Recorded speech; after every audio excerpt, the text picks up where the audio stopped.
Welcome back. We are here for the Between Stars and Suns, Season 2, Episode 17. Whew. All right. So, I'm going to do the previously on because it's been a little bit. And so, let's see. Atticus killed a man in a duel. Something this wicked this way comes, but that'll happen in Dusk Phase.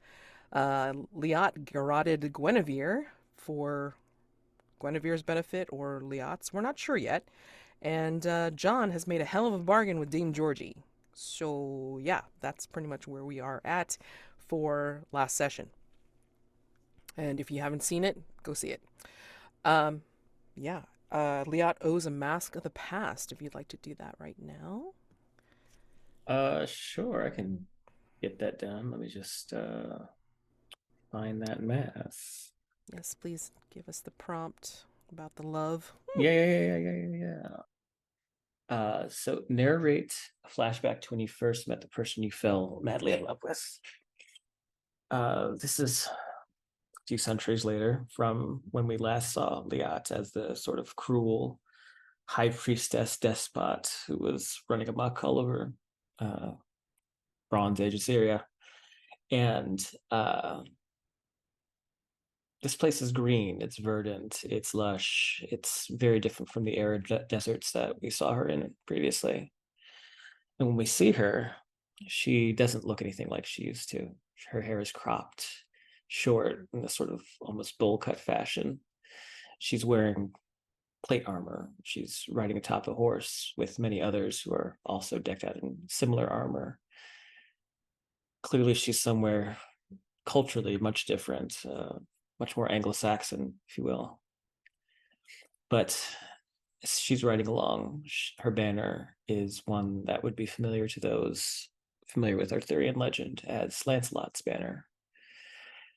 And she's riding alongside a man who is well known throughout the realms. He's a little bit older than her, or at least looks a little bit older than her. We all know that's not the case. But he is flaxened hair with a matching beard, deep set blue eyes, wearing vestments worthy of a king. This is, in fact, Arthur himself. And as they're riding along, there is a moment where there's another carriage coming up, and Liat, or Lancelot, is riding behind, and the king pulls his horse off to the side and steps off and intercepts this carriage.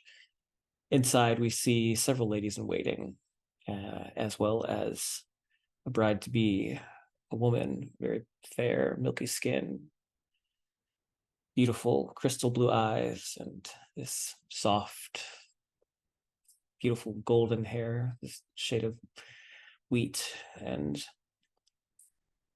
as her and Arthur exchange conversation, the rest of the knights behind him continue to walk, or to continue to ride up to their kingdom, Camelot.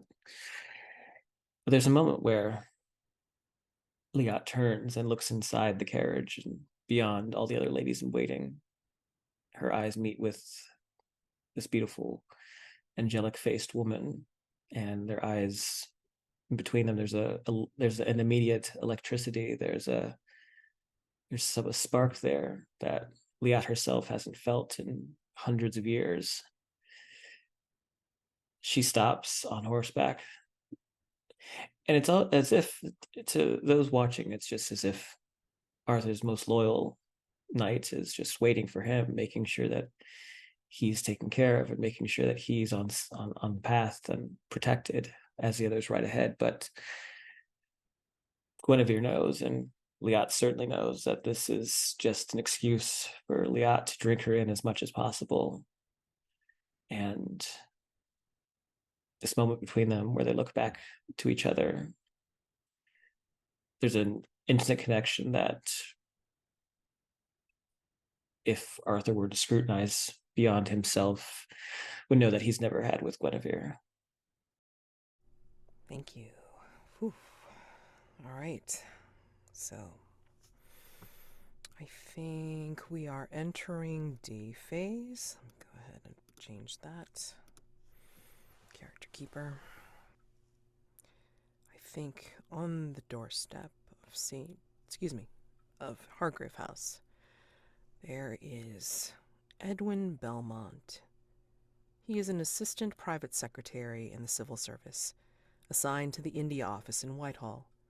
He has recently been approached by a blackmail gang, demanding sensitive information on British plans for Afghanistan. Edwin is aware of other recent leaks and fears he is not the only target of these blackmailers, insistent he has been diligent in his own personal security. The only thing out of the ordinary he has done recently was visit the renowned medium, Madame Sorokin, who impressed him as surprisingly insightful. Wanting to avoid the scrutiny of his peers in the India office, and knowing the occult is their area of expertise, he has made contact with Hargrave House to ask for assistance in determining if Madame Sorokin is linked to the blackmail ring. In particular, he is concerned by rumors that she has recently received the St. Petersburg mirror, a supposed scrying device of considerable power, as a gift from the cultural attaché to the Russian embassy. Madame Sorokin has a parlor in the East End, and she is also supposed to be holding a séance at the house of the widowed Lady Cadwallader, with several notables in attendance. I will see. I will ask of you which one of you thinks this was appropriate. What seemingly innocuous social engagement does Edwin meet you at to make contact with Hargrave House? Why do you trust his instinct about Madame Sorokin? Who do you think would be meeting with Edwin Belmont? I think if it was a sort of if he's pitching it as a psychic phenomena thing, I think it would be Atticus. But if he's just sort of pitching it as a mystery, I think it would probably be John. I mean, it sounds like the pitch is more of like a conspiracy of blackmail, so that definitely falls more into the John ring. Where would he have met you, John? I think he would have met me at a coffee house, somewhere public, somewhere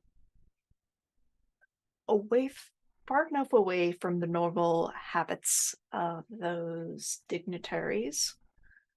Uh, because those are just a group full of gossips. Mm, But public enough because he really isn't sure who he can trust. And, well, in London, there has been serial killers about as of late. People getting stabbed in the streets. Surely it can't happen at a coffee house now, can it?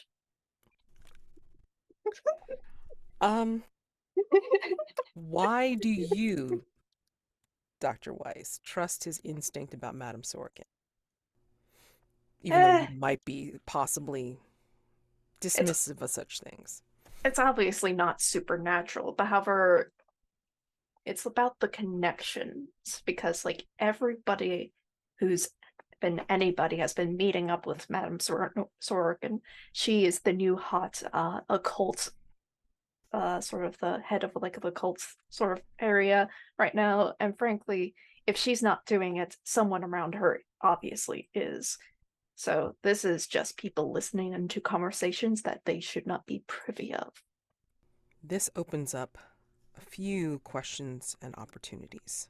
Okay. Are those complexities correct? Yeah. Yes, they are. Okay. There's you only have to answer one of the questions to resolve this threat. Right. However, you can answer multiple ones if you want, because there is some bonus goodies involved. Is the St. Petersburg mirror genuine is a question that is outside of resolving the threat. So you can do that as a separate thing. You can choose to not answer it. But again, as Chaotic just said, I mean, like, it does pose a possible benefit to Hargrave House if you answer it in the positive. Okay? So is the St. Petersburg mirror genuine? That's one thing. Complexity 2. If the mirror is genuine, it is available as a reward if the hunters are able to secure it. Okay? And you have the choice of 3 different questions to open up the opportunity to resolve the threat. Okay? So it's either what trickery and deceit does Madame Sorokin deploy in order to dupe those who come into her parlor? That's a complexity 4. It could be who is truly behind the blackmail ring and how are they using Madame Sorokin? Again, a complexity 4. Or how do you know that not only is Madame Sorokin a true psychic, but currently is only using a small portion of her potential? Given time, what could she achieve? That is a complexity 6. Okay? So depending on how you answer, or like which question you want to answer, that would determine how you can resolve this particular threat. Okay? And in looking at previous threats, we have the collector. Who is the collector? Resolve the threat by confronting and neutralizing the collector at a complexity 6 with 1, 2, 3, 4, 5. Looks like 5 clues on the board that you are available to use. King in Shadows has the remaining question: what roles are you intended to perform in the play? Resolve the threat by playing out this role during the play's next performance, ending the tragic fall of the occluded king, or by breaking out of this role and ruining the production itself, thereby returning order to London. This is a complexity 6, and you currently have no clues on the board for that. Okay? Bit of investigating to do. So I know that people have conditions. So looking at the hunters, Dr. John Weiss has Marked by Dame Georgie. Liat has Most Beloved, One Woman Show, and Cold Hearted. And Sir Atticus has Survivor. Ernest also has 3 conditions, but unfortunately, Ernest's player is not here joining us tonight, so hopefully we'll be able to see him next time. So we'll deal with it then. But for right now, you guys are welcome to either start investigations or do your thing and do some vulnerable moves. I will also note that I do have a second condition: the audacity of Sir Atticus. Ah, yes. Sorry, I missed that because I didn't scroll all the way down. Okay. Okay. Just remember to line up a Weiss, and whomever's Weiss it is probably should be framing up the scene. Okay? I don't think I've had a vulnerable scene with John in a while, so I'd be down for something like that. Yeah, especially considering my conditions. Yeah. Do you want it to be your vice or? I think so. Okay. Like I think it's just early in the morning and I'm making my cup of coffee for myself. Sort of getting ready for the day, planning out sort of the trips I'm going to make out into London, investigating things. We have a quite busy board, so like I think you come in as the hot water, the kettle is starting to whistle, letting me know. I would actually say that when you come in, Liat would already be up. Oh. Yeah. She has not gotten any sleep tonight. What is she wearing? She's wearing the exact same thing that she wore last night. She has not changed her outfit. This is not normal. This is not This is normal not behavior. normal. It's not normal behavior. Huh. That is certainly an outfit. Uh, good morning. How are you? How are you, Liat? I think you find her in that same outfit, which I don't remember exactly what it was, but it was fierce, I'm sure. But I think she does have like I think she just sort of like pulled some like bottle of scotch from the salon and is just sort of there and just sort of nursing it. And when you ask her how she is, she just sort of glares up at at John and goes back to just sort of staring off in the distance. Uh, I'd rather you not just do that. You're going to have a very nasty hangover later, and I'd rather not be cleaning up any additional messes. I prefer my messes to be more have a less of a pulse, if it were. So do I. Oh. Coffee? Yes. 2 sugars. A dash of cream. Perhaps even a little honey. You like it fairly sweet. I do. I do have a sweet tooth. Yeah. You're very standoffish. Cold, even. How perceptive, Dr. Weiss. Compared to the men of this household who are very passionate, fiery, hot-headed. And then there's you. Analytical. Observant. Nothing else. Perhaps a little bookish. Chaste, even.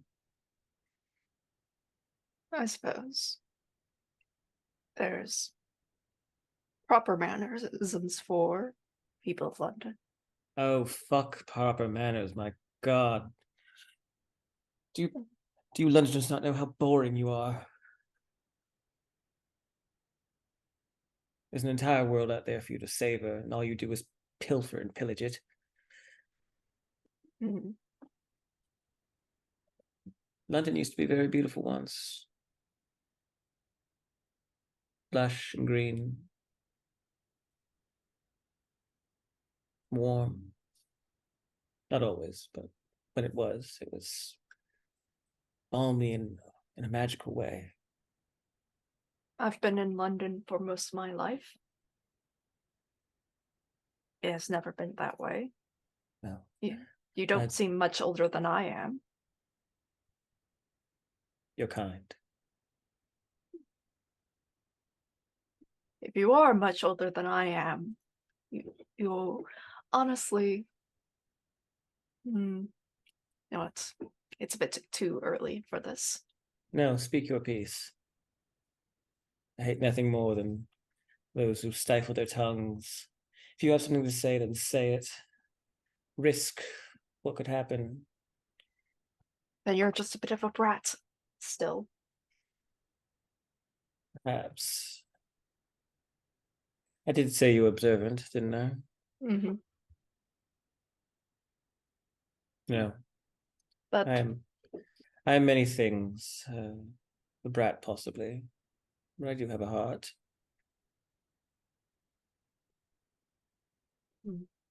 Dr. Weiss, has anyone ever taken anything from you? Anything irreplaceable? That is a question. I think I've made a mistake. What sort of mistake?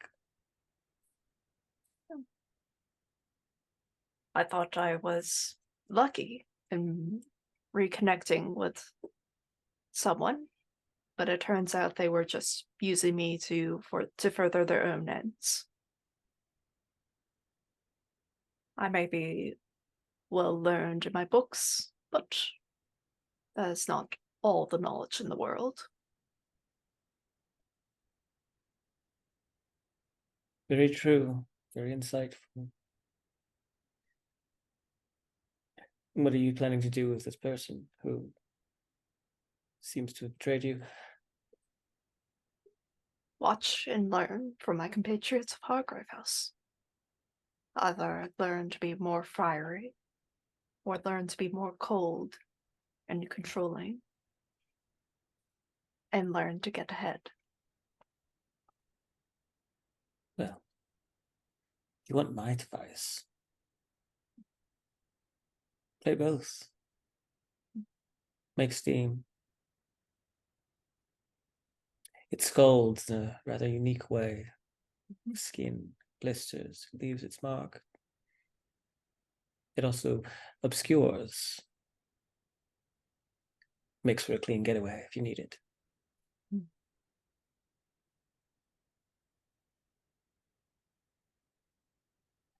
I think I'm good with that.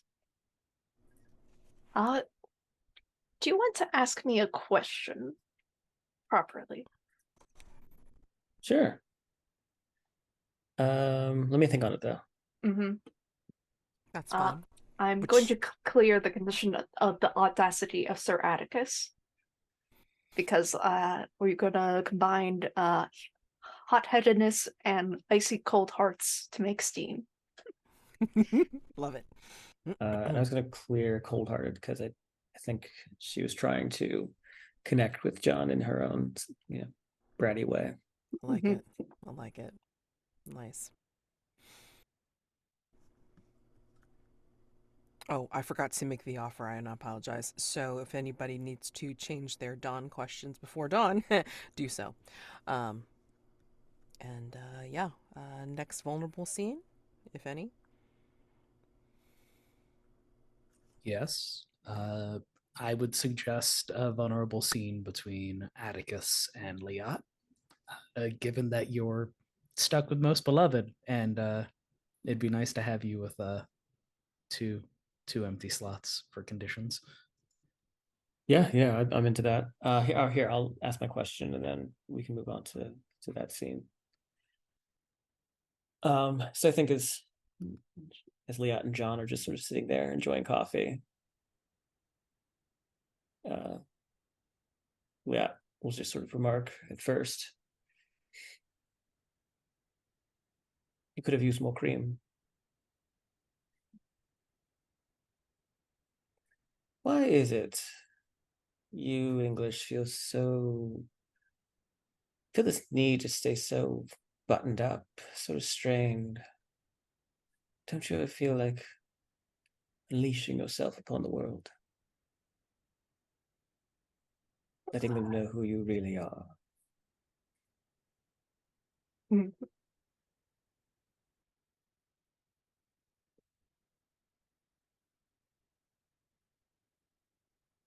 You asked me before whether or not someone has stolen something from me. I'll admit someone once stole my heart away. And when I felt comfortable enough to show my true colors, they crushed it. I know that most people of London would prefer to be more loose and rather than uptight and be passionate about the world. I don't think I'm like that. I think I would prefer to be more buttoned up, more logical, more off-putting. But people don't like that. And I need to get people to like me, even halfway. Because I exist in society, one must obey certain rules, whether you like it or not. I'm sorry that I'm not a very fun person. Don't apologize to me. Apologize to yourself. I'm glad for Hargrave House. It allows me to further my own ends. It allows me to do things that I would normally not get away with.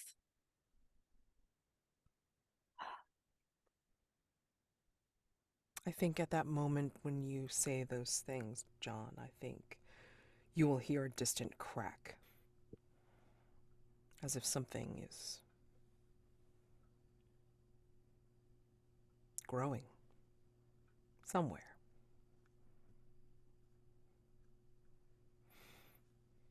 Just an aside. Next vulnerable scene. Yeah. I'm down for. It's my comfort time could be a little tricky. I'm down to use your vice. Smoking. Fair enough. Do you want me to burst in while you're in the midst of nursing a hangover, getting ready, helping Abdurrahman get comported? Yeah, I can do that. All right. So yeah, I think Liat's sort of. I don't think she finished the coffee. I think she's just sort of left it for John to clean up. I think maybe even too, like they were having a little bit more conversation, but in the middle of it, she just sort of trailed off and got up and left without saying anything. Okay. And she yeah, so I think she's in her quarters, and she's sort of just like there's like a sort of almost fully composed Abdurrahman, and she's just sort of like doing some spellcraft above him, just sort of like making sure that the joints are working. And Atticus is going to burst in. You smell him before you see him, smoking like a chimney. do you bloody knock? What do you care? If anything, as far as I've known you, you've always wanted to flaunt. She turns around finally. What is it you want? Just wanted to see what I had missed. I was tied up too much with this duel nonsense, and I'm looking over this bit with the collector, and I figured I would ask one immortal about the business of another immortal. No idea what you mean. Oh, come now. The evidence is obviously clear. Unless, well, friend, relation, lover. I think that's when Liat sort of loosens up a bit, and she turns around fully. And I think at this point she's changed. She's no longer in the last evening's attire. Now she's only in like a silk kimono with some tasteful jewelry on her wrists and fingers. But I think that she's not wearing anything underneath. And so when she does turn around, she's just sort of fully laid bare. Atticus will turn. Don't turn. No, if you wish. It's just a body. True. And he'll turn. Maintain eye contact. Do you know anything of the collect? You're different somehow. And he'll kind of put the cigar out in like the coffee that's probably still there, unless John took it. What happened to you? Come closer to me and find out. Sorry, yeah, cut out there. Come closer and find out for yourself. No, I think I'm quite good here. Thank you.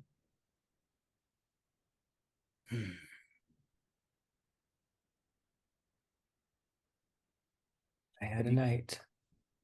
That's all. But to change things up for you must have been significant. I must admit, this interest in me and my disposition is a remarkably fresh change of pace for you, Sir Atticus. Remarkably sensitive. If I must be honest, there's the rising of the sun, the rising of the moon, and the audacity of Liat Kanaan. You walk into a room and you own it with your presence. That is one of your greatest assets. You do not swing a sword, you do not shoot a gun, you do not have, at least as far as my knowledge, any mastery of anatomy, such as John or the contact network of Ernest. So if you're not able to perform with your presence, with your charisma, if you're not able to be part of the team here at Hargrave, then that is a concern. Aside from the fact that you're a monster like any other, but you're a monster I'm working with. I think this is when she sort of very gently pushes herself off of the edge of the table that she's been working over with Abdurrahman. And she just sort of walks over to Atticus, gliding really, and she just very gently puts her hand on his chest and says, "You know, sometimes I'm tired of being a one-woman show. Sometimes I enjoy co-stars." Such as Abdurrahman.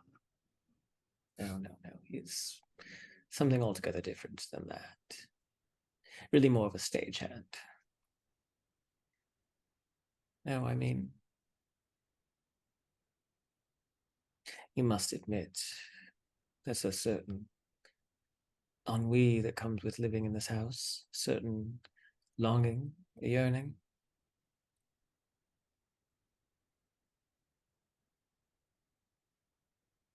You're a man.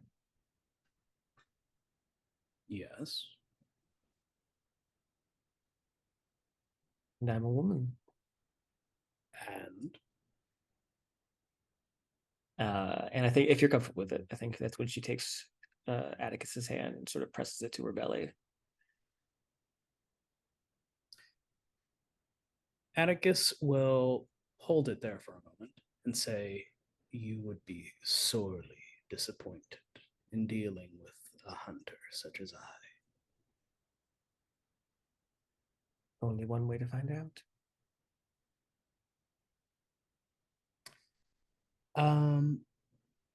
If you're comfortable with it, he will take your hand, guide it towards below the belt, and you will find there is nothing there.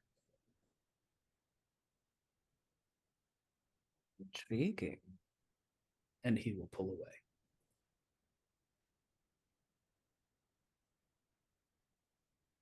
I think there's a smile across her face. I hope you don't find this awkward or shameful or anything like that. I certainly don't. You're not my first eunuch. I used to have many. As servants, no doubt. Yes. And as guards. A form of servitude, I suppose. They were all very effective. Of course, they did it to appease me. You, of course, did it for your own reasons. They are yours to keep if you like. I won't share them with anyone else. It's a scar like any other, something inflicted upon a person who survives. Scars can be very intriguing, though. They always carry a fascinating story with them. Even the most benign scars. There's something there beneath them. Whether it's the way they got them or the way they healed, the bacteria that may have once infested them. Alas, it's not a story you'll hear today, Liat. However, I am glad to see that you are in better spirits. You do know how to cheer me up, don't you, Sir Atticus? I've had plenty of practice these past few weeks. If that's all, then I must get back to Abdurrahman.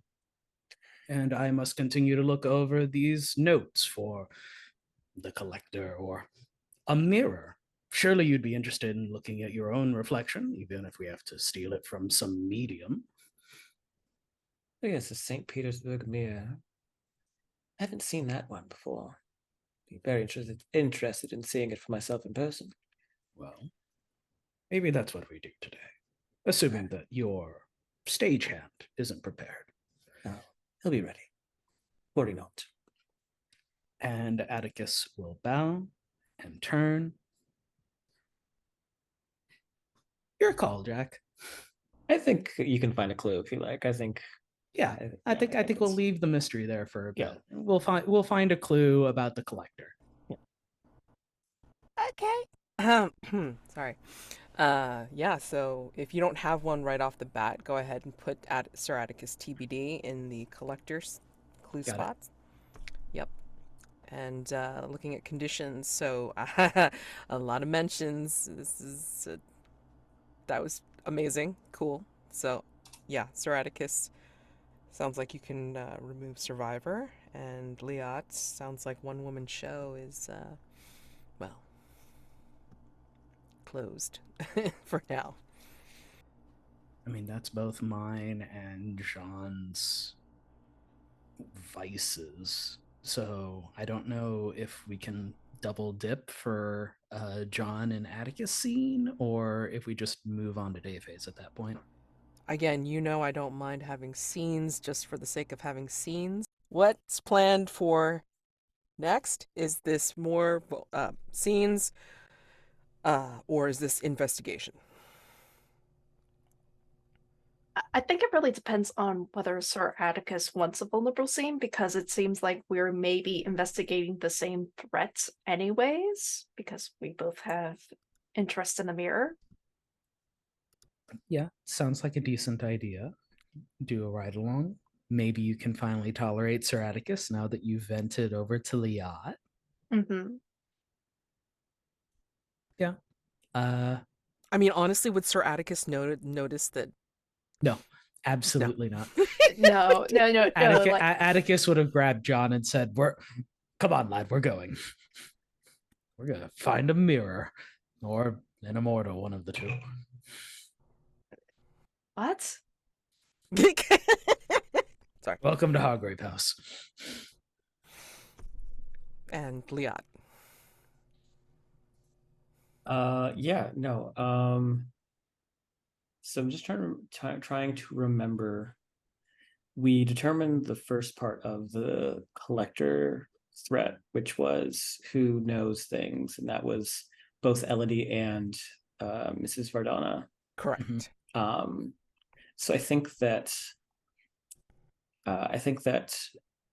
Liat would actually go to the house to try and sort of sneak around. Well, sneak around in her own fashion. But try to just sort of coax out maybe more information out of Elodie if she's there, since she is a follower. Yeah. Yeah. Okay, give me a second. I'm just gonna write down this. So not sneak around at all. But oh no, she's gonna make her presence known. I mean, literally just go into something. Go in and say, "Hey, I would like to know more, please." Yes. She wouldn't say please. Never mind. No, she would not say Give me please. more What are you talking information. about? Yes, exactly. Give me a second. I just want to make sure that I've pulled that up. Okay, cool. Stay. Ugh. Tabs. Tabs don't like me today. Okay. So let me start with Sir Atticus and Dr. Weiss. As you're heading over to, you want to head over to, let me look at locations. Excuse me. Mm-hmm. So there's the seance that will be happening at the Cadwalladers, as well as the, I believe there's also Madame Sorokin's parlor, like where she does her business. In the East End. Exactly. Wait, that's separate from the place where she does the seances? Yes, because she goes to people's houses. Like Oh. like a doctor would have like a doctor office, but then also make house calls. So Some do, seances some are don't. so So wait, we can call her in to Hargrave House and have her do a seance? Yes, but I'd rather not. What do you I rather well, would. I mean, I think this is a fun conversation to have where like I want to see this scene then. Let's go. I think we're all getting prepped and ready to go. Mhm. When I guess Atticus brings it up. Wait a minute. She's a medium. She does house calls. Oh, We don't have to go anywhere. We'll just have her stop on by. and do what exactly? It's mostly just sort of charades, effectively. Sleight of hand, mirrors, well, frankly, an actual mirror in this case. But uh, still, wouldn't it be more helpful to at least get to her place of business, try to like scope out the behind the scenes, cause a little distraction, maybe find out who's actually doing the blackmailing? Wait, hold on. So you would rather, assuming that this is a charlatan, you Yeah. would rather go to her place of business where she probably has prepared any number of sleight of hand tricks or any of that nonsense rather than bringing her here to our home where And she has no opportunity to set up any of the sleight of hand and rest of her nonsense. learn and potentially have her just looking around Harvard House and learning our secrets. I'm not saying go and invite her into like the trophy room or anything. I'm just bring her into the smoking room and have her do a seance. We'll prove that she's a fraud. And then, well, at that point, we'll discuss the entirety of this blackmail nonsense. There's also the sort of issues with the rest of the dignitaries, sort of the if I recall correctly, there is a place near they're like near Westminster where they typically hang out. Park. Fine. Okay. We will go to the charlatan's place of business and ask in a civil fashion for information and rifle through her belongings. Fine. And Atticus will kind of shove like a newspaper away or some tiny slight and like stomp out the door. You don't have to be so grumpy about this. I offered a third option in terms of places to go. You offered to go and speak with a bunch of crotchety old dignitaries. They're gossips and geese, the like. Please. Yes.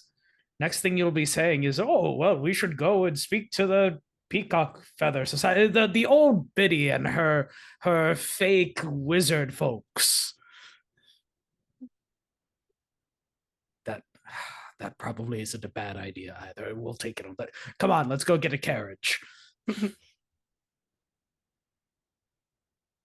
Yeah, I think in generally, while in the carriage, like I think you're just probably smoking because you're a little bit irritated about going anyways. Yeah, just chain smoking and looking at this bleak, as Liat would say, skyline. Like London late 1800s isn't a lot to look at. True. Well, I'm going to say that you guys, excuse me, make it to Madame Sorkin's seance parlor. It's a fussily decorated front parlor in an East End townhouse, replete with pseudo-Eastern European motifs.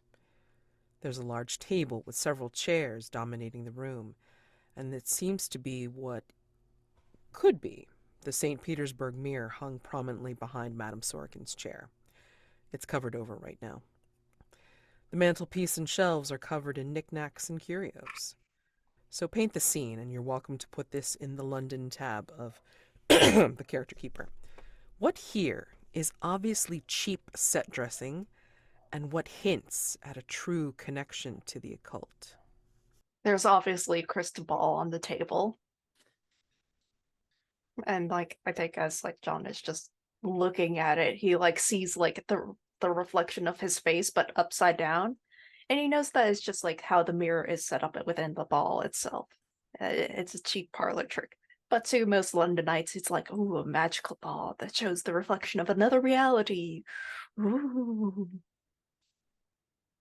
There are what look to be like what you would call authentic shrunken heads from the African jungles, but in reality they're just like animal domestic animal heads that have just been sort of like dehydrated, and then put in with some ornamental bones and things like that.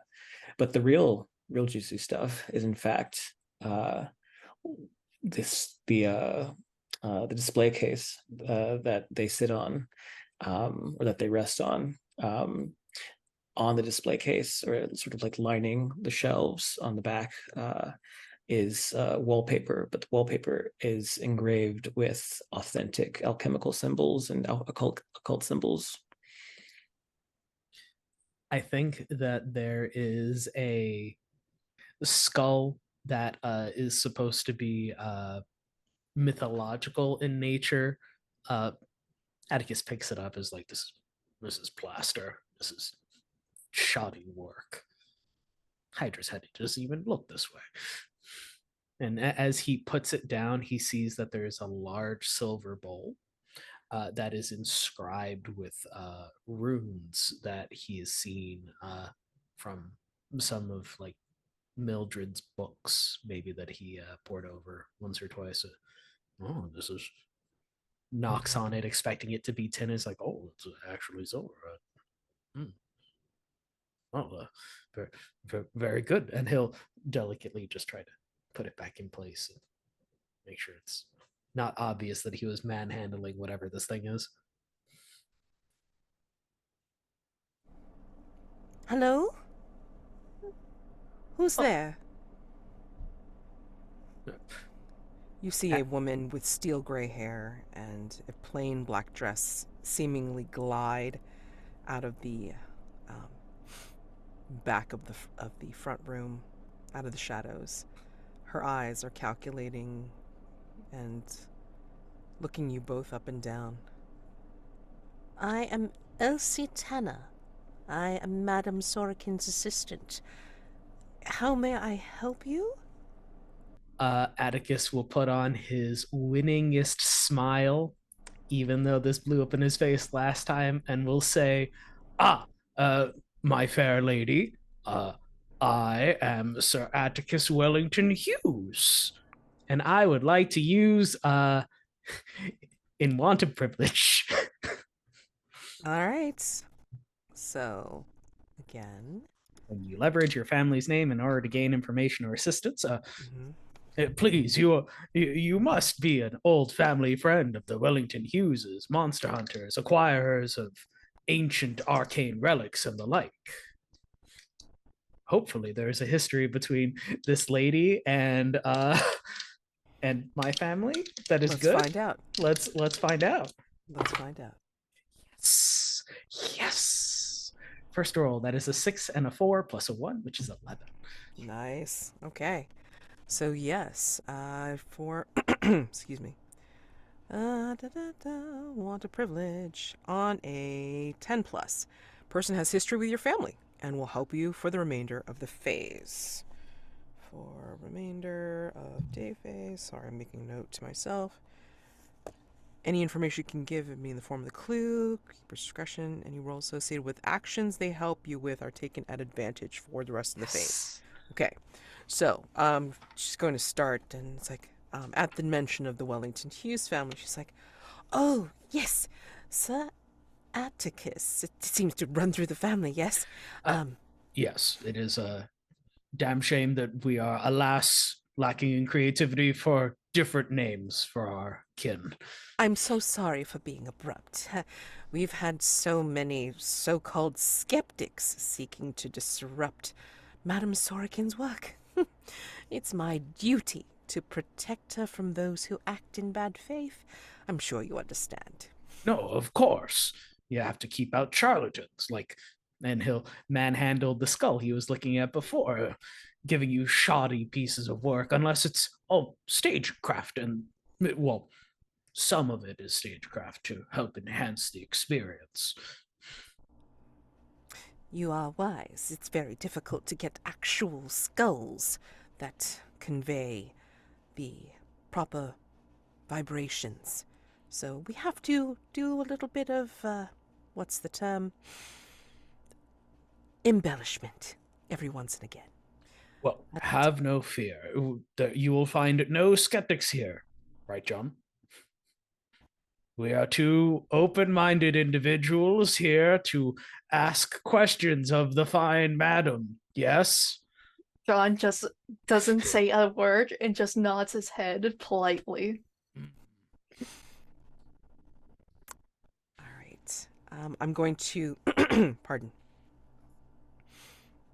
For the wanton privilege, I'm going to give you a clue off the top. Yes. For funsies. How exactly are you asking for information? Like, what are you asking her?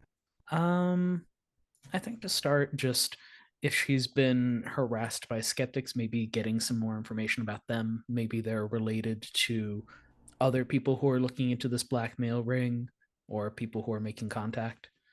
And Yes. Atticus's winningest, oh, well, far be it that these people be bothering you, lady. Tell the big, angry hunter man, and maybe he can take care of it for you. Gotcha. Well, Of course, in the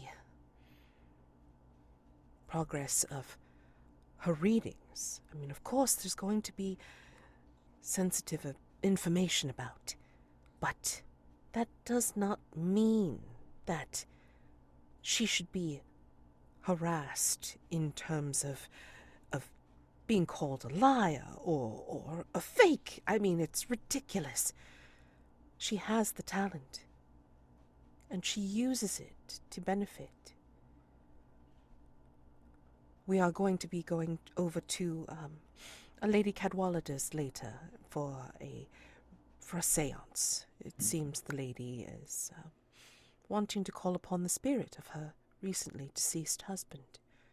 But, yes, it is not her fault. It is not Madame Sorokin's fault if, in the course of these readings, that there are secrets that are found about. Yes, it is I the will pursuit say, of truth. she leans in closer and she will say, I mean, it's not her fault if there's been evidence from looks and of material possessions that indicate such things as a torrid affair. Correct? The spirits just happen to give her that information. It is not her responsibility. It is not something that she is to be blamed for. No, she is an investigator. She is a seeker of truth. It is not her fault that these torrid affairs are brought to light. And that is the clue. Evidence of a torrid affair. Okay. Have there been any disruptions in during a seance, people who are coming and bothering her and harassing her while she's actually out and about trying to do these things? Not that I can actually recall. Although, they are... It's been said. It's been said that she's been linked to some kind of gang. It's absolutely ridiculous. We have no dealings with such a thing. Absolutely not. We are trying to help people.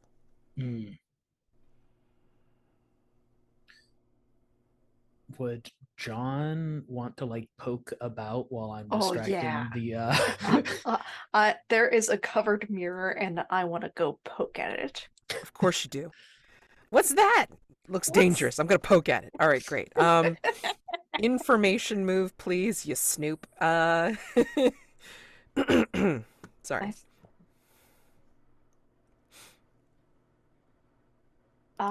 Since I'm poking at the mirror, would this be with sensitivity?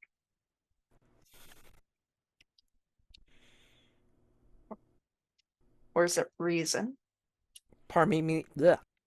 It would be sensitivity. Well, no, because yeah, it is the mirror, so should be sensitivity, but it has not been established that is genuine yet. So reason. Hmm. Okay. If I recall correctly, there's some text about the mirror itself, so maybe Yes. read up on that real quick as Absolutely. I'm rolling. Do you have any sensitivity at all? I'm not looking at your at your sheet at the moment. 0, but I Okay, good. currently so like that is my lowest stat. So effectively I'm at an 8, but if it's reason, I'm a 10. Okay. Like if you're not if you're not sensitive, you may not even see this stuff. Hmm. But if Sir Atticus looks at it, it's like it should be hilariously. Wait a second. Let me just make sure I'm not getting excited for nothing.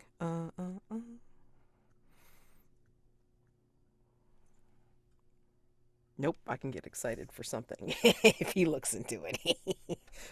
But you, I mean, like, you know, it's still kind of reason because you're like, it's a mirror. Yeah. Yeah. So you kind of like, you know, you lift up the tarp or whatever, and you see a a gilt frame mirror with a slight iridescence to its sheen, to its reflective surface, and it seems to have a deeper, darker background. But of course, it's hard to tell. In the mirror, for the corner that you've lifted up, you are able to see something in it once the iridescence and the dark background like kind of fade a little bit. And you're not sure how you're seeing it, and I think you're just kind of taking it in as observing rather than actually calculating it. You see what looks like a body in front of the mirror. Skin is pale, the face is contorted. It's at such an angle that you think it's something that's behind you.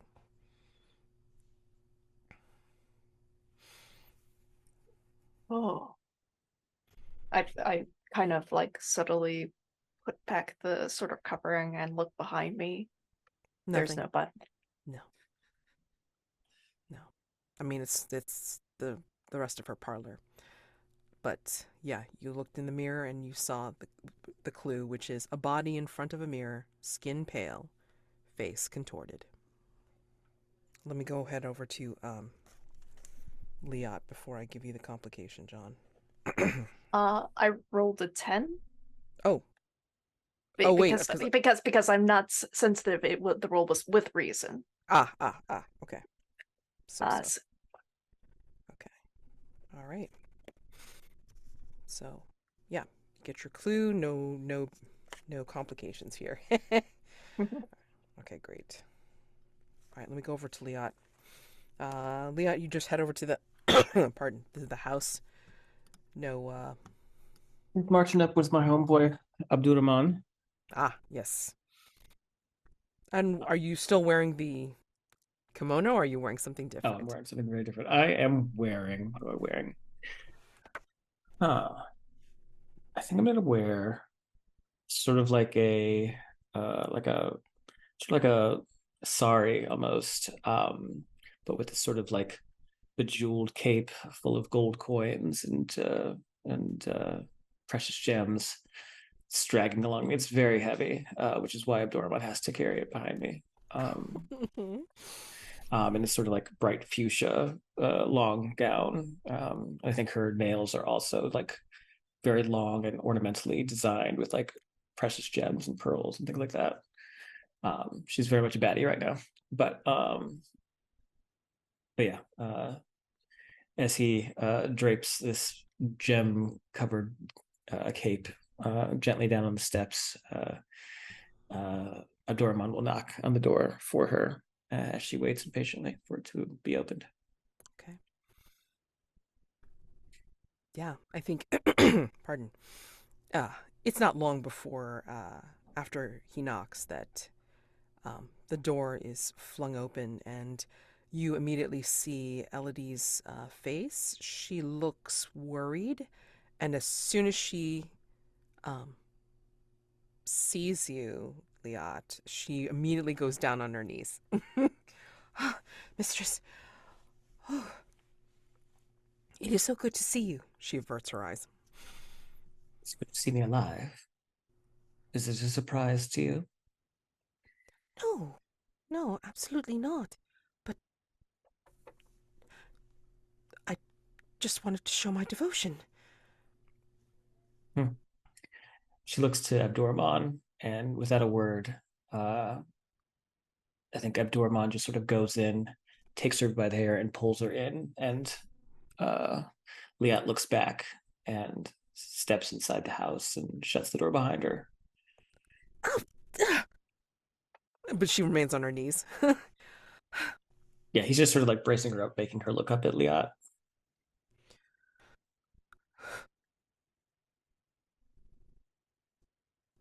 You've been very naughty, Elodie. You've been keeping things from me, keeping secrets. I haven't. I haven't. But you have. You know about this collective more than you lead on. I don't. I don't know anything about this. No, I don't like liars, Elodie. I should let you know. I've been around a very long time, and in that time I've learned some very persuasive techniques to get what I want.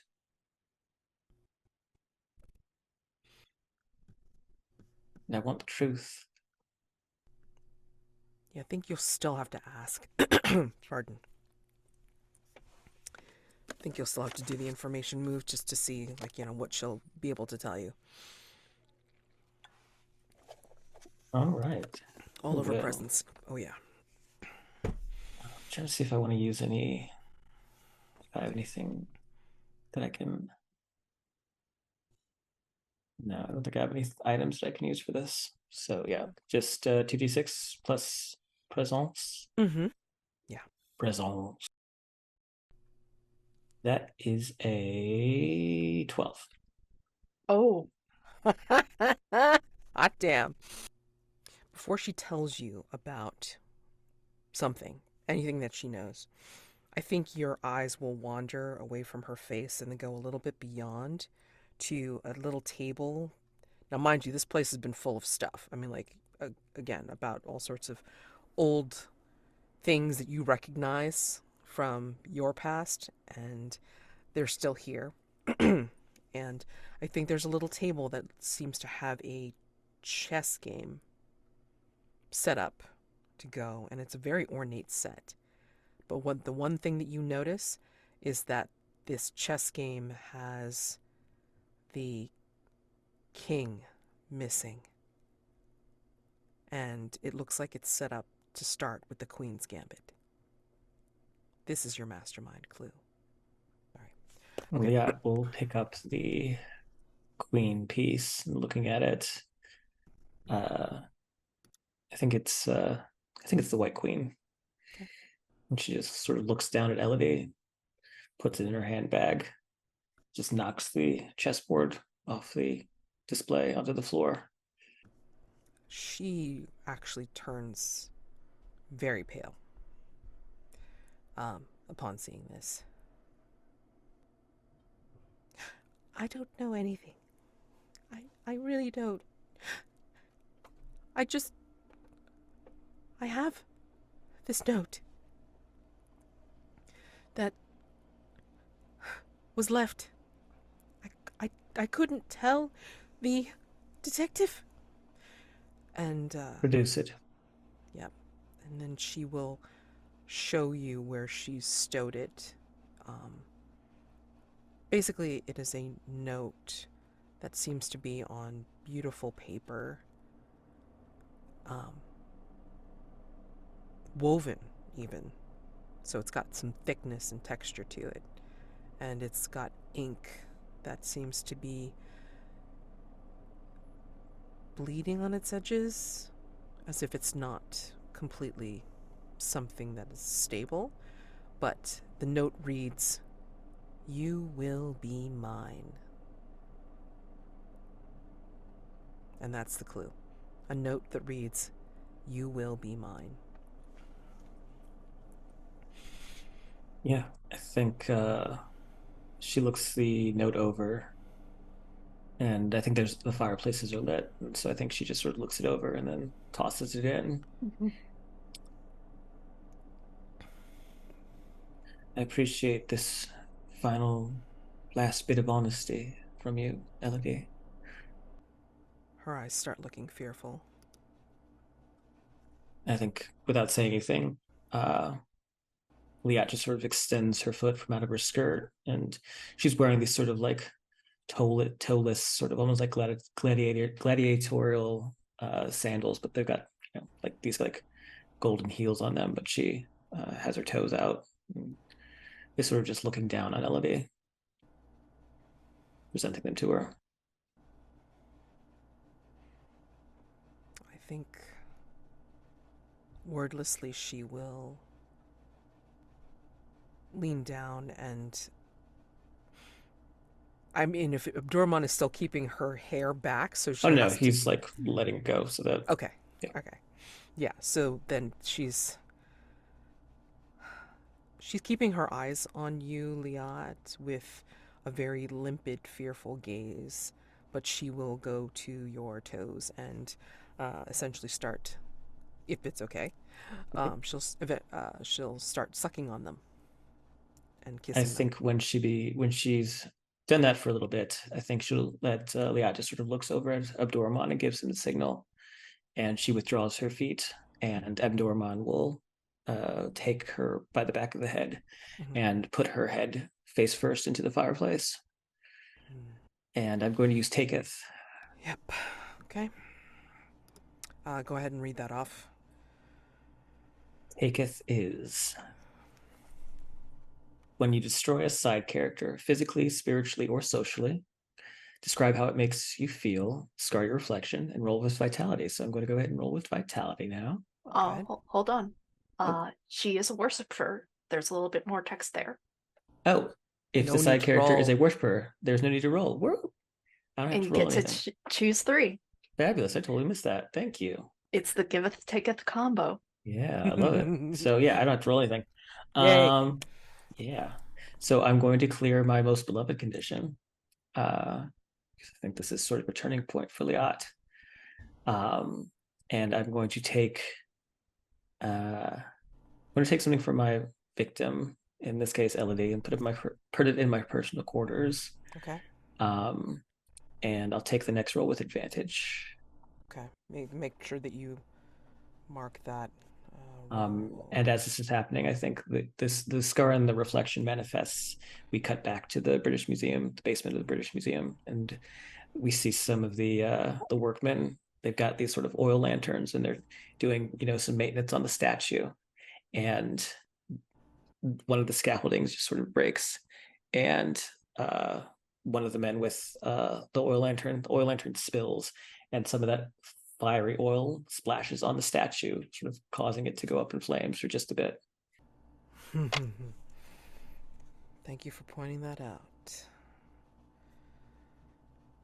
Long-term consequences.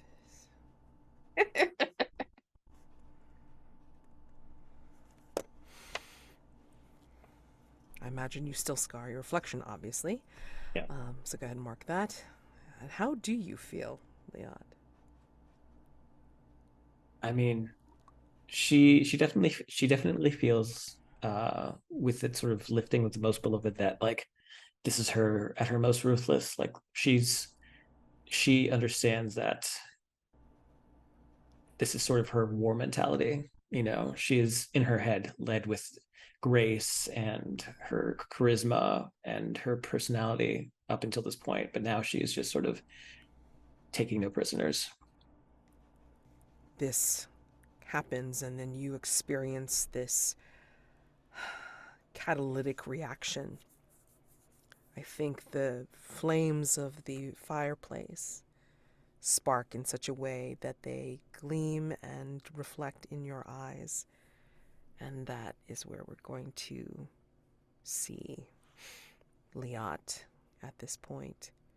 I'm going to ask, since we have 45 minutes left, but again, still want to leave time for the beginning of dusk phase as well as stars and wishes. Do we want to have more investigation, or do you think that you can answer? Oh dear. Oh, there you are. Okay. The internet gods said I was being too mean, and so they kicked me off. Holy shit. I was like, whoa. Okay, so basically, again, the discussion of like, do we want to end day phase here and then start the beginning of dusk phase so you guys have time to answer the question for I'm down for that. Collector? Yeah. Yeah. That works. I mean, if we have to end a little early, that's better than like ending Yeah. too late. So Also, I don't know if you caught it though, but I said if you want to give me something from Elodie that I would put in my personal quarters, Mads. oh yeah. No, absolutely. What would I take off this wretched woman? Don't say feather duster. No. Nope. Well, I mean, unfortunately, Abdurrahman, put her face in the fire, so I don't think her beautiful mismatched eyes survived. Poop. You tell me, what do you think that she would have that you'd want as a No, I asked you memento? because I wanted you to do it. Oh, okay. All right. No. I'm just making sure now. Hold on. Oh, wait. Oh. She carries a 6 Can I make shooter it? in Can her I make it? garter. Can I make it kind of weird? Always, yeah. Okay. So I think after this all happens, I think it's like somehow it's symbolic, right? I mean, because then it's like it's just her face that has been burned away, but the rest of her body is fine. And I think you discover, and Abdurrahman helps you, I think you discover that she has a unique tattoo, and it is not something that obviously an English maid would have. And I think the tattoo is of a snake, a very ornate snake with wings eating its tail. Perhaps you take the tattoo as a souvenir. I do. I have a Dormon cut it off for me. And as we're leaving, this is just to tie in Mike's clue.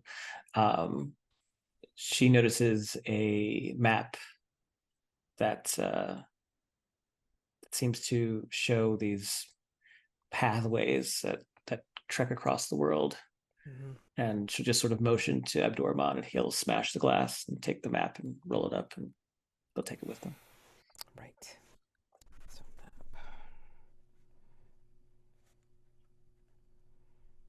okay. And Right. that was your clue, Mike, right? Okay, Yep. Okay, cool. So let's take a look. We're going to close day phase at the moment, and then we're going to go into dusk. Oh boy. Of course, all the inherent shit that's going on. Here's a question. Yeah. Is Fig's Pig closed now because of Patrick, or is that still open? Servant. Okay. We could Oh, I see. potentially Got it. answer a question, but we can't resolve the threat. Got it. Right. I see. Yeah. We could. Okay. So that's why it's why it's not hidden, similar to mean times. Yeah. I believe mean times got hidden because we answered that question, but we didn't resolve it because it became a servant as well. Okay. Yep. Um, yeah, there's all sorts of things I could be pulling on right now. So I feel like I've been very kind this day phase and not being very interfering. So anyway, Thank you. you guys have enough to deal with at the moment. Holy shit. Anyway, playbook moves. Oh boy. We've got the mother with night work. If you want to activate that move. Ooh, I definitely do want to activate night work. Cool. Okay. And then, oh, can you go ahead and read that for us? So this way it's like, we're prepared for. Hey y'all. I'm going to be a bit of a pain and not participate in this upcoming night phase because instead I'm going to be helping Scotland Yard examine corpses dragged from the river and maybe work on the child a little bit. During the dusk phase, you can say that I'm going to do night work. And instead, as a player, I am solely responsible for each prompt on the unseen. Oh. Then I get to choose 3 from the list below, which is finding clues, acquiring body parts, or finding keepsakes. Oh, okay. So, yeah. So that'll be fun. Mm-hmm. Okay. So I could help out on the beast in that regard. Okay. Oh, we haven't quite gotten to that yet, but I mean, like, yeah, I want Sir Atticus to roll for Cosmic Passage, or is it no longer in play because the beast will be introduced? It is in play until the beast is resolved. Okay, sorry, man. Oh boy. All right, let's roll with go. Roll with sensitivity. Oh. Oh, it is with presence. Oh no. Oh boy. That's a 6. Oh god damn. I guess I am marking a mask. Am I marking a mask? Do I need Holy shit. Yeah. I'm marking a mask because this is the attuning with the beast the night that the beast shows up. Oh, didn't want to see mayhem ensue. God. Do you? I mean, I would it's a prefer keeper not reaction. to mark a mask. Yeah. If you want to go run with what happens? Yeah. Then I'll choose if I mark a mask or not. Even if you were going to go with a mask, just for say, you will be getting the condition bloodthirsty because it's a miss. Yeah. Even on mixed result, it's bloodthirsty. Yeah. And I think you are so close. Yep. And for this introduction, it says, you've done it. After all these years, you've tracked the beast down to... Excuse me. I have to go into it because I didn't memorize this. Apologize. All right.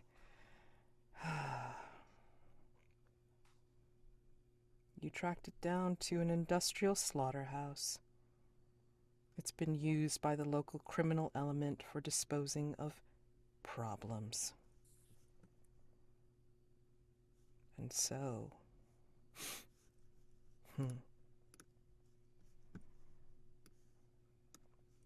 You watch from a distance as it disappears into a bank of fog that seems to spring out of nowhere.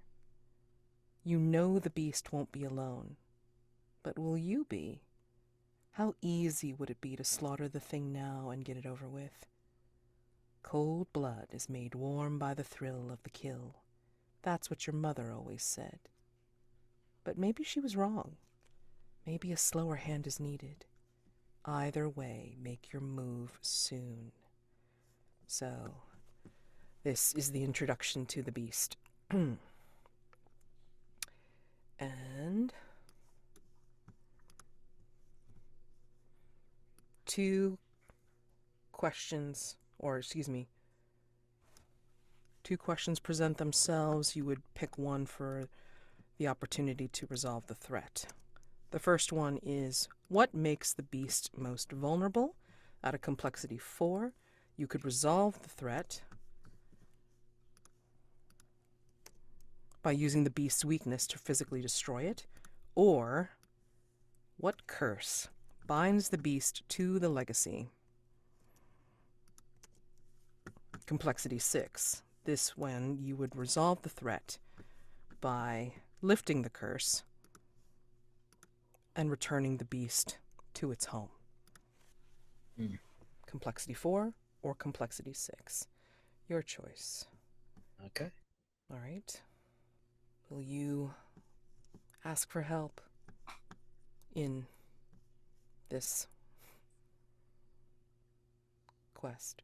Yes. As dusk falls, I think a very twisted silhouette will rise from the shadows of the industrial slaughterhouse, and it has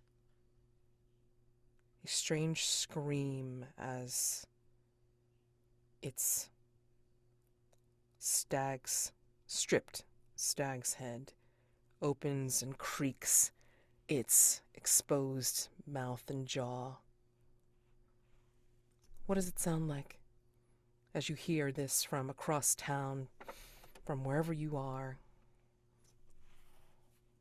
What does it sound like when it screams? It is a hollow, dry howl. It is a guttural sound that echoes in the night, a hunger that will never be sated. I think another one hunts this night, or this twilight. She is wearing her hood of red and gray. This is not the Duke of Blood, as you know from the Fragrant Void. This is the very real, very physical Lady Everly Grey. And she has tracked something, she doesn't know what, to the industrial slaughterhouse. And as she hears the scream, it seems to reach into her bones, and she makes a sound, alerting it to her presence. And then I think you will see and smell through the beast's senses. And you hear her pumping blood, even as she fears the approach of this thing. She has her sticks ready, and it makes its very shambling but fast way to her. And you see its twisted limbs and claws of bone reach and tear at her before you see the vision go dark and you come back to yourself. That is the consequence of your 6. You can stay with that, or you can put on one of your remaining masks. This is a really tough choice for me, because I like the dramatics of, unfortunately, losing this hunter.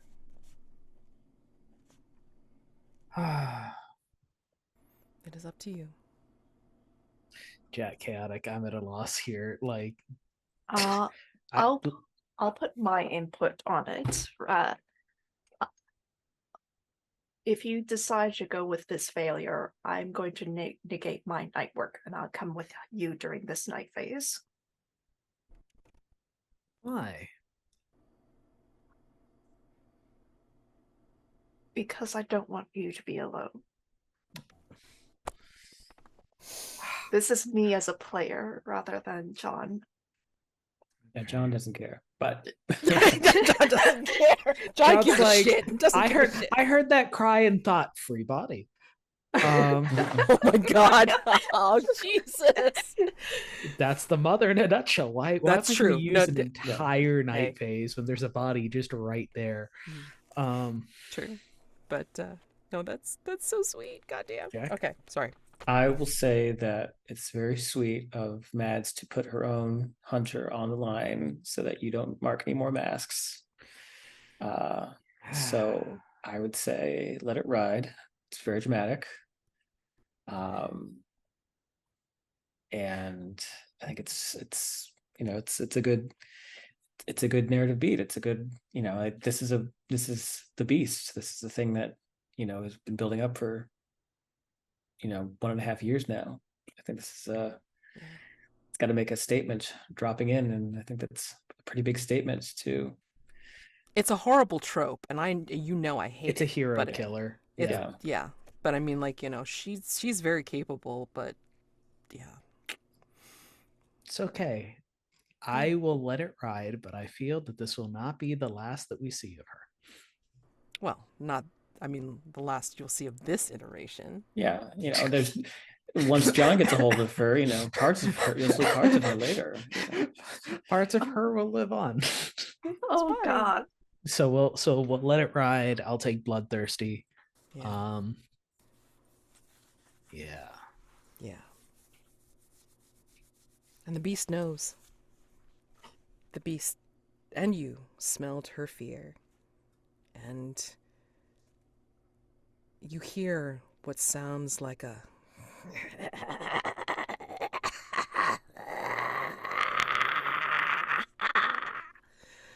and you know it's laughing. That's not normal. Oh no. Oh no. Okay. Cool. What else? Dusk phase. All right. So, sorry. Continuing on with dusk phase. Oh my god, seems boring now. All right. Paint scene about Hargrave House. Oh boy. Running out of places. It's okay. Can't believe this iteration of it we haven't done it yet. Huh. Let's do the library. Of all the rooms in Hargrave House, none feel more unstuck than this one. As you enter the library, what do you see or experience that feels a little off? And again, go ahead and put your answers in rooms of Hargrave House. It is a very unstuck place. Indeed. What do you see or experience that feels a little off?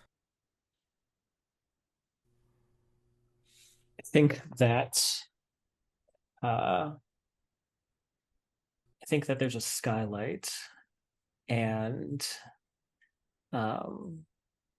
if you stay in the library for long enough, you'll notice that the sky changes from day to night at a much more fast, rapid pace, and that even the constellations, if you look up at night, aren't where they would be if you were in London.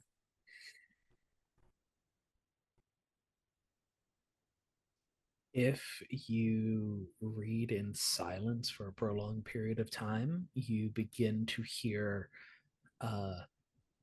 just a low bit of music that plays in the background. But the moment that somebody speaks or calls attention to it, it stops. I'm going to just go out with full on weird. There's people that shouldn't be there. You say they should be here and that you shouldn't be there instead. Different hunters from different times. Oh god. Oh god. Yeah. Brain's going all sorts of weird on that one. Thank you. And I just want to point out, so there is still time to back out of it if you truly want to, but I don't think you want to, and I don't even want you to. But I should mention that King in Shadows is in play, which means any miss could conceivably use the intermission, which is fun, but I don't mind if you don't want to use it at all. It's fine. No. Just wanted to call attention to that. No, I'm not using the beast's intermission before the moment it's introduced. No. That's We're fine. gonna be in more dire straits soon. No, that's fine. I just wanted to point that out. Okay. But I like this iteration. Okay. So answer a question. Let's go over the one that has the clues that you need. The collector, again, complexity 6, who is the collector? Resolve the threat by confronting and neutralizing the collector. And you have 1, 2, 3, 4, 5, 6, 7 clues on the dock. Reviewing them. Scratch into the back of an artifact the words, "A stone I died and rose again a plant." A stash of drugs hidden in the butt of a statue. A small portrait of Vardana and an unknown man. A shard of blue-tinted mirror curved. Silk rope stained with blood. A map tracing treks across the world.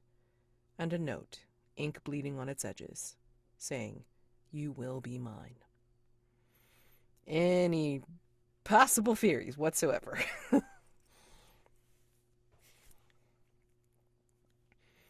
And just like other threats, I mean, maybe the collector wouldn't necessarily be a named side character or somebody that you've met before. You guys can totally contextualize the clues and create somebody out of whole cloth. But again, it just has to be plausible using all the clues that you want and need.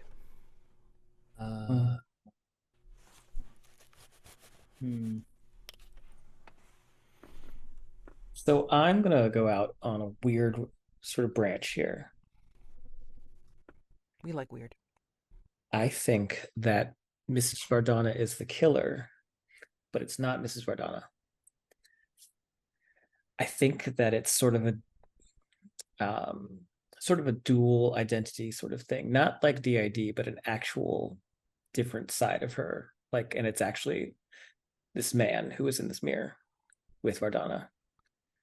I think that the words from the poem, "A stone I died and rose again a plant," I think it's pointing towards this transformation that she undergoes, probably due to sort of like maybe like a Dr. Jekyll, Mr. Hyde sort of situation, or like more contemporarily like Ben and Glory from Buffy. But so I think that the poem and the small portrait point to that. I think the blue tinted mirror, the fact that it's like curved and it's a shard, I think that's part of whatever sort of like ritual is used or was used to kind of keep, not to like transform herself, but to keep her in check. I think the silk rope stained with blood. I think that she was meeting with Mr. Vardana, who is maybe on the down low, maybe a homosexual, on the side, and her boy alter ego was engaged in some sort of heavy bondage type stuff.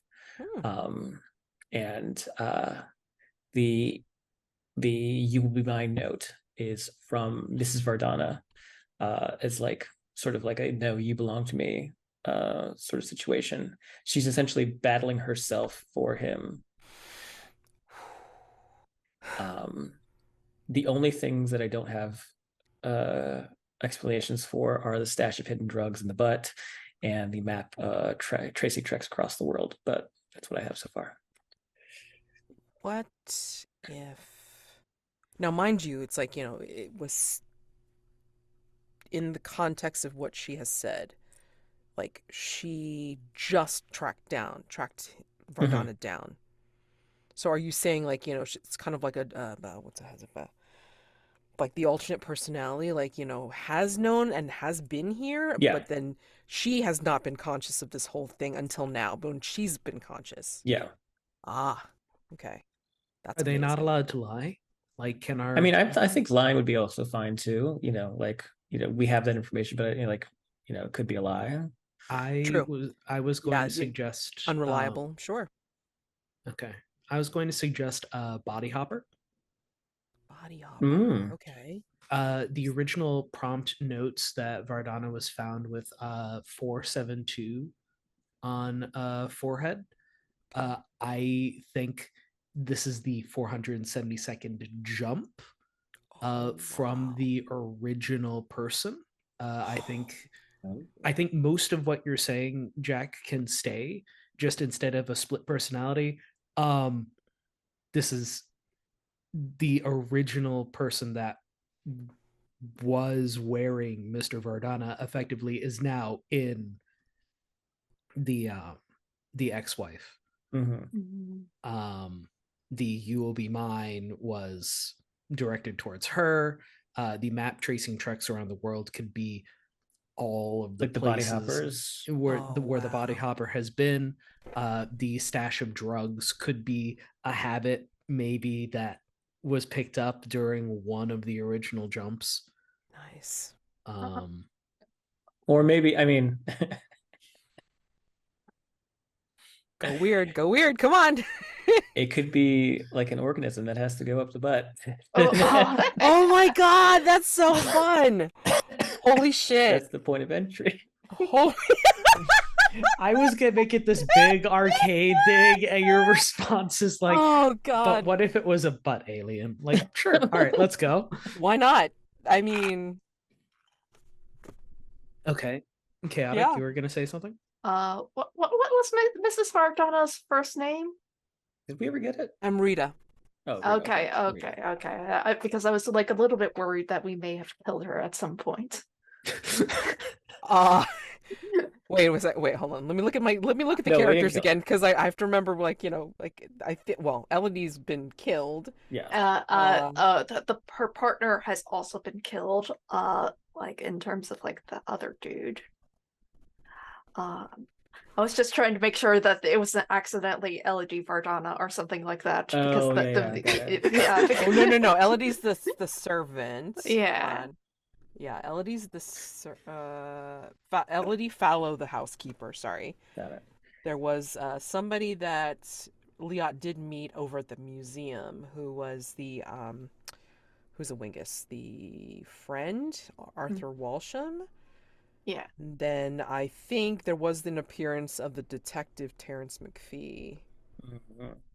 And then I think McPhee is one of my servants now. I don't remember. I know DI Pettigrew is. Oh, yeah, Pettigrew DI is. Pettigrew is, Yes, yeah. Pettigrew. Yeah, definitely. Pettigrew is Nim Gransby. Yeah. And Abdurrahman.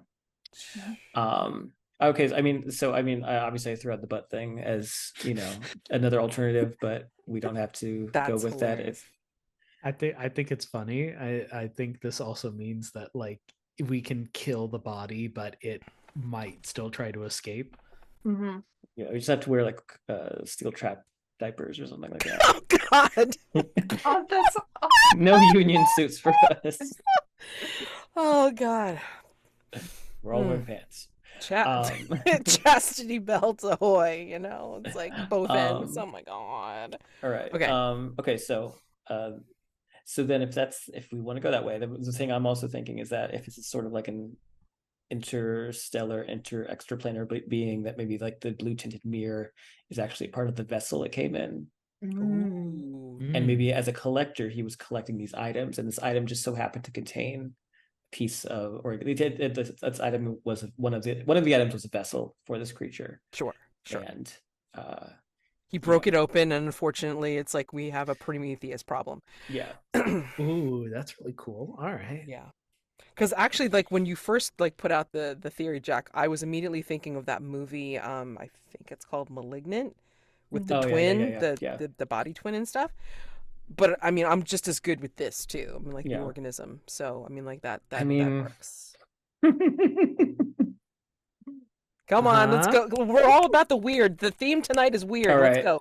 I just want to make sure I'm not crossing any lines and veils before I say this. Well, you can check that or just ask first. So the way that Mr. Vardana found out is because the vessel was a particular shape. Oh no! Oh God! Oh, this is great. Definitely not made for kids. Okay, great. This is the horniest episode. Yes, I love it. Please, God, I love this. Is everybody okay with that? Because I mean, if we have to, we'll wipe it. It's funny. It's funny. Let's go with it. Okay. I mean, it is a very everything everywhere all at once moment. So oh my God, why yes, not? yes. Yeah, I mean, if it was 7, then no. Like, Yeah. we're not going that route. No, it's more. I mean, I like the fact that we've come up with this. Honestly, I think this is the most gonzo we've this is gone. I've played a lot Very of much this game. gonzo. This is the most gonzo fucking theory I've ever heard about. We still need to roll. Yeah. Wait a second. Chaotic, did you have something you need to add? No, it's just a comment. This is not the most gonzo theory. I will stand by the John Malkovich twin theory as Oh the no, most I just meant in the between. The Yeah. John Malkovich is is still pretty top tier on that. Yeah, I will say this makes the second weirdest theory. All right. Wow. All right. Somebody Okay. please put this in the gauntlet between Okay. chat, because this is great. I love this. This is so good. I love this. Please, God. Okay. Okay. Who the hell rolling? I mean, again, I'll take 2 players with 1 die each. I think Jack needs to roll. Okay. I would be willing to say Jack needs to roll both of these at this point. So 2d6 plus 1, please. Okay. And then prepare for everyone to have to mark a mask to No, make stop. sure this is reality. Shut up. God. Stop. That's what's the plus on it? Plus Uh, 1? One. 6. Oh no! No! Really? Called it. Pick up that phone. I called it. Jesus H. Christmas. You felt it in your soul. Yes. The beast was screaming, and Tommy It was too Rawhead much. It was said, too much. It was too much. Yeah. The fact that the beast laughed has thrown us off our game. It has. "Oh my God." Okay. So what happens if we do actually roll a 6? Like it is Uh, incorrect and the keeper reacts. Yes. And you have to go back and find one more Reformulate clue the and then theory. rework the theory. But if we want to bump it up, we need to all mark a mask, right? Mhm. Yes, and we already spent the Mask of Mirrors on this threat already. You would have to mark a personal mask. Mhm. Is that your last one? No. Nope. No. You got a I- couple more. Yeah, Three? I'm trying to avoid marking masks of the future because if we defeat the beast and I have none of those marked off, then Atticus can retire safely. So wait, here's the options, yeah. So,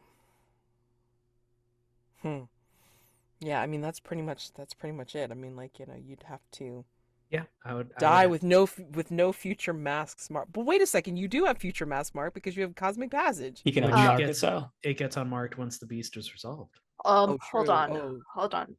I will make a rules clarification. The Beast's resolution offers a new opportunity for the legacy to retire. It's similar to how the Undeniable can retire, even though they've marked their future masks. Oh, really? That's right, because then you can ask for an intimate scene with another hunter, and then say, "How has have I changed?" Or Yeah. Oh, something like heck that. yeah. Then the answer is going to be no, especially after that last scene that John saw Atticus just going to town against a bunch of monsters. Yeah. But oh no, okay, then cool. Yeah, let's start marking masks. I will mark one of my masks of the past. Mhm. I will mark a mask as well. I will also mark a mask. We are doing this for the Bud Alien. I want you to know. We want this to be the truth. And I want the complication to be that there's not just one. There's enough what? for all of us. Wait, what? Well, There's there's a somehow compli- spawned. It has a child. There's multiple of these aliens that are. Nested. Oh my God. Oh no! Multiple. Okay, great. All right, great. Okay, Well, wonderful. you get to choose. You are the keeper. Okay, hold on a That second. is- I- that is my suggestion. All right, so is everybody marking a mask of the future or the past or something Yeah. like that? Yes. And Ernest doesn't need to. I mean, normally I have had missing players do it, but at this point I'm just kind of like, No, that'd be a jerk Chill. move. Be like, hey, so we made a unilateral decision on your behalf. You had to mark a mask. Yeah, yeah. Okay. I wrote down is butt aliens in terms God damn. Oh man, I don't know how I'm gonna Wow. you know what? I If don't this know. is gonna be if this is gonna be the most gonzo solution, who knew? Okay, so given this, real quick, I'm not even gonna ask what people are doing for night phase because we'll just deal with that like next time. I'm just gonna ask for a quick round of stars and wishes because God dang.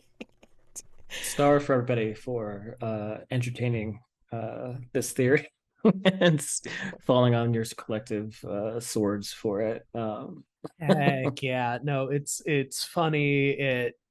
I like it. I really do like it. Like throwing aside Gonzo stuff, like the idea of this immortal, it has gone through a lot of bodies in what I assume is a short period of time. Yeah. That is amazing. That is the most amazing theory. Yeah. Other stars. I just really liked the vulnerable scenes all around, even the ones that Liat wasn't in. But I liked John's cool detachment during his and Liat's scene. And it was like a good back and forth. I feel like everyone sort of, except for Ernest, kind of like doesn't kowtow to her. Like they sort of see her for her sort of, her posturing and all this sort of, all this sort of pomp and circumstance that she brings to the table. But I think that John and Atticus certainly sort of see through that a bit and aren't afraid to sort of confront it in their own ways. And so like props to both of you for that. But I liked both the scenes that we had. Props to Star for that revelation from Atticus. Happy to be able to pull that out. Was not expecting it. No. But definitely sort of adds some retrospective context for some things that I'm still going to be thinking about. And then Mads, I know it was a smaller session, shorter session, but definitely rolling with the punches, giving us the scenes, and I'm just really excited to see what the next night phase is. Also a star for putting your OC on the line for that really cool scene. I mean, it was very impactful in that way. And just excited to see more. I'm excited for the seance, which I don't know if Liat's going to be able to attend now because she has to go find a butt demon or a butt alien. Alien. But There's yes. So much. There's so much on the table. Holy There's so much. shit. There's a seance. There's a butt alien. There's play. a beast. There's this play Cave going of Shadows on. play. Like there's so Oh much my we have. So God. I'm also kind of How- glad that we have like a week in between to figure out what we want to do because there's so much to do. Yes. How did the reality bending play become the Least lowest Exactly. The lowest priority. Oh my God. Oh shit. Yeah, that's Yeah. so true. That's like it just feels like King in Shadows is the new Patrick. Hopefully Ernest comes back and he can go deal with all that Oh my hoopla. God. That's his bag. We Totally. want butt aliens, we want beasts, and we want seances. But yeah, no, lots of stuff to look forward to. For sure. Oh my God. Just again, repeating those stars for the vulnerable scenes. This was beautiful. I mean, holy crap. And then, just for the fact that, I mean, you've been building up to this whole thing, not only with the beast, but also with the allusions to your particular state. Atticus, holy crap, Mike. Jeez. Oh, crap. So good. Yeah, and then the very, very, very gonzo solution to this. That's amazing. I'm again, I haven't looked, but I mean, like, if anybody puts this into the gauntlet chat, it's like, make sure that you tag Ben Bond. Arctosaur, because this is his threat, and I think Oh, he'd no. love to hear how this. I really hope ended that he up. appreciates where we please. went with it. Please put it in. Please put it in and ping him, please. Or put it into my server too, because duh. God. Everyone else would enjoy it. Yeah. Everybody else would enjoy it as well. So I mean, oh my God. I don't know how to describe it, Mads. This is just I'll give it a go. Yeah. Somebody put it in. I mean, like, at the very least, it's like, after this, I'm gonna ping Ben and go, that threat that you wrote? So what if our solution was like the Animorph Yerks, but they didn't go in your ear? What? Oh. Wait, what? What? In I'm not Animorphs, the bad guys are Yerks, which are space slugs that go in your ear and take over your brain. Oh. Wait, isn't that a Star Trek episode? I mean, like, what? I mean, Yeah, Star probably. Trek movie? It's kind of like a common sci-fi trope. But Yeah. Okay. very- Slug alien in ear is a common thing. Don't worry, this is the between. We're different. Oh, Also, Yeah. this leads into season 3 where the Martian shows up. You're set. We've established aliens in the setting now. Oh, Aside from Mean Times, which was also aliens, I think. yeah. Which are now in someone's box. Took my box, took my boys. and Took my boys. Sir Atticus has not talked to Father O'Donnell yet. No. So it's like, yeah, there's a There's story there. I was there's a wondering if you lot. were going to call upon it. Didn't get the chance. Had a nice conversation with the seance attendant. Yeah. And then Dusk Phase. And then Dusk Phase. Dusk Phase was just. Did you have all your stars and wishes, man? Yes, Oh. and just like just wishing for more next time. Sorry, I mean I didn't mean to take up so much time. Goddamn. Start my aside from echoing the vulnerable moves, taketh.